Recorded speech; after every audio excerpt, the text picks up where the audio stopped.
Ada orang tua yang berkata, "Dan Jeffrey, kalau punya mobil, taruh di garasi, jangan taruh di hati." Ya iyalah, masa taruh di hati, nggak muat kali. Ternyata ungkapan itu adalah lebih kepada kecintaan terhadap benda tidak masuk ke dalam hati. Suami taruh di tempatnya, jangan taruh di hati. Istri taruh di tempatnya, jangan taruh di hati. Anak-anak, harta benda dan jabatan taruh di tempatnya, jangan taruh di hati. Kalaupun mereka harus ada di hati, biarkan ada di kulit luar hati. Karena di dalam hati hanya Allah.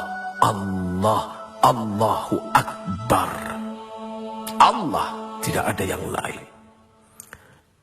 Jangan biarkan Allah menjadi cemburu karena itu semua. Karena Allah Maha Pencemburu. Jangankan Allah, istrimu pun, suamimu pun akan cemburu manakala engkau memiliki sesuatu yang lain di dalam hatimu. Bagaimana dengan Allah?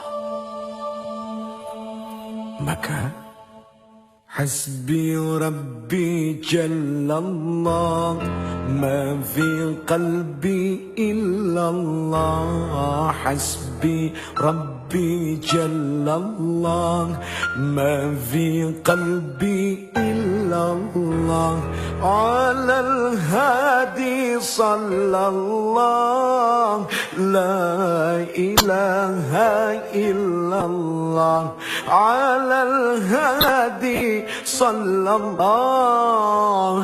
la ilaha illallah.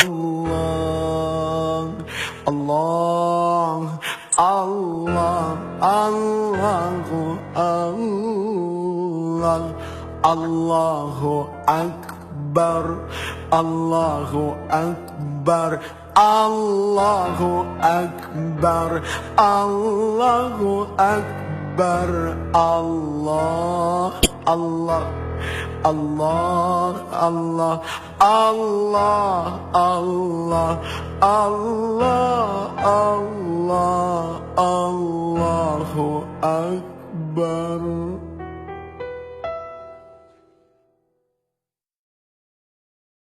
Istighfar adalah meminta ampun kepada Allah. Seorang Rasul saja, Muhammad bin Abdullah alaihi salatu wassalam, beliau masih meminta ampun kepada Allah. Bahkan beliau bersumpah, demi Allah, sesungguhnya aku setiap hari senantiasa beristighfar dan memohon ampun kepada Allah. Padahal sudah jelas seorang Rasul sallallahu alaihi wasallam, al-ba'tsun, orang yang dijamin surganya oleh Allah, masih meminta ampun kepada Allah. Berarti jelas memohon ampun adalah wajib. Apakah kepada Rasul, kepada Nabi, kepada wali, apalagi kepada orang-orang seperti diri ini.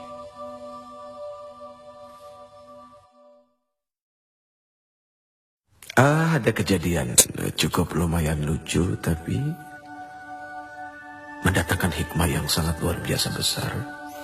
Sekali waktu Allah Subhanahu wa Ta'ala izinkan kami berangkat berumrah menuju Baitullah, kemudian berziarah datang kepada Rasul sallallahu alaihi wasallam. Begitu sampai di dalam masjid, tiba-tiba diri ini tanpa sengaja melihat seorang laki-laki, orang Indonesia yang bekerja menjadi, apa ya istilahnya, marbot kali ya. Persisnya adalah orang yang suka membersihkan masjid. Kemudian terjadi obrolan, Assalamualaikum, Waalaikumsalam. Uci, apa kabar? Hati ini senang juga sih dikenal orang, padahal gak bagus ya punya hati seperti itu. Akhirnya terjadi obrolan sederhana. Sudah berapa lama kerja di sini? 3 bulan, Uci. Pernah ke makam Rasul? Aduh, Uci, pernah. Sehari semalam saya di dalam, di dekat makam Rasul. Saya menyapu, saya membersihkan. Langsung tiba-tiba saja diri ini memeluk orang itu ya Allah? Apa yang telah membuat dia begitu mudah bisa masuk dekat dengan Rasul sallallahu alaihi wasallam? Sementara kami yang berulang kali bolak-balik datang berhaji berumrah, tapi begitu sangat sulitnya untuk mendekati Rasul. Ada apa? Akhirnya duduk di Raudhah berpikir. Allah berikan jawaban.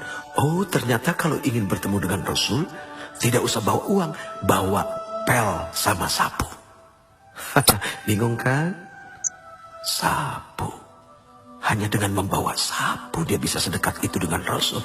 Inilah terkadang orang suka merendahkan jabatan orang lain yang lebih rendah daripadanya. Padahal maaf, seorang manajer belum tentu sering-sering bisa ketemu dengan seorang presiden direktur. Malah office boy-nya yang hampir setiap hari ketemu dengan presiden direktur. Bahkan bukan tidak mungkin seorang office boy bisa duduk di kursi presiden direktur ketika dia ngebersihin kamarnya. Ini kan subhanallah, perkara sederhana. Sapu, apa arti sapu? Sapu itu punya sifat membersihkan. Berarti bagaimana kita menyapu hati kita dari dengki, dari iri. Ternyata itulah yang membuat seseorang bisa menjadi dekat dengan Rasul. Hanya orang-orang yang hilang dengki dan tidak punya iri, dan senantiasa bersyukur dengan apa yang Allah berikan. Kemudian bermujahadah, senantiasa istiqamah dalam ampunan, taubat dan nasuha kepada Allah, hanya kepada Allah. Itu yang akan membuat dekat dengan Rasul sallallahu alaihi wasallam. Ya Rasul, diri ini rindu kepada Engkau. Semoga kami menjadi orang-orang yang didekatkan dengan Engkau. Lalu kedekatan kami kepada Engkau menjadi kedekatan kepada Allah Subhanahu wa ta'ala. Ya Allah, ampuni kami dengan segala kekotoran hati kami dan perasaan merasa paling baik daripada yang lain. Subhanallah, Maha Suci Engkau ya Allah. Semoga kita dijadikan orang-orang yang pandai mensyukuri apa yang telah diberikannya.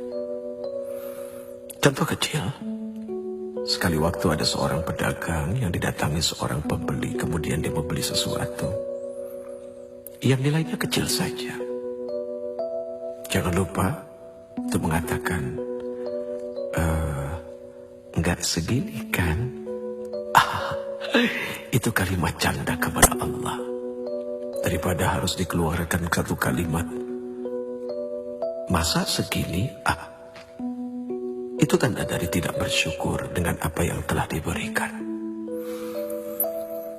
Manusia wajib bersyukur karena Allah Subhanahu wa ta'ala telah berikan modal yang besar kepadanya. Kalau ada orang yang mengatakan bahwa dirinya tidak memiliki modal, siapa bilang?